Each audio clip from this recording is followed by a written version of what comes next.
कहानी शापित मंडप। गांव में एक पुरानी हवेली थी जिसे शापित हवेली कहा जाता था। कहा जाता था कि वहां वर्षों पहले एक शादी अधूरी रह गई थी और तब से वहां कोई शादी नहीं होती। हवेली की दुल्हन की आत्मा आज भी वहीं भटकती है और जो भी वहां शादी करने की कोशिश करता है वह कभी वापस नहीं लौटता। सुमित और प्रिया की शादी की तैयारियां जोरों पर थीं। प्रिया का परिवार अमीर था, इसलिए उन्होंने शादी को खास बनाने के लिए हवेली को चुन लिया। हालांकि गांव के बुजुर्गों ने उन्हें मना किया, लेकिन परिवार ने इसे अंधविश्वास मानकर नजरअंदाज कर दिया। शादी की रात हवेली चमक रही थी, लेकिन माहौल में अजीब सी ठंडक थी। जैसे ही फेरे शुरू हुए, अचानक हवेली के दरवाजे जोर से बंद हो गए।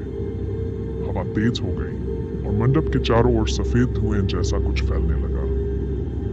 प्रिया की आंखों के सामने एक धुंधली परछाई आकर खड़ी हो गई। उसकी आंखें लाल थीं और वह बोली, "ये शादी नहीं हो सकती, ये मेरा मंडप है।" प्रिया चीखने लगी और सुमित ने उसे संभालने की कोशिश की, लेकिन हवेली के चारों ओर डरावनी आवाजें गूंजने लगी। दुल्हन की आत्मा प्रिया की ओर बढ़ी, लेकिन तभी पंडित ने मंत्र पढ़ते हुए आग तेज कर दी। आत्मा की चीख हवेली में गूंज उठी और वह गायब हो गई। अगले दिन प्रिया और सुमित को बिना कुछ कहे गांव छोड़ना पड़ा। उस रात के बाद हवेली को हमेशा के लिए बंद कर दिया गया और आज भी लोग उसे दूर से देखकर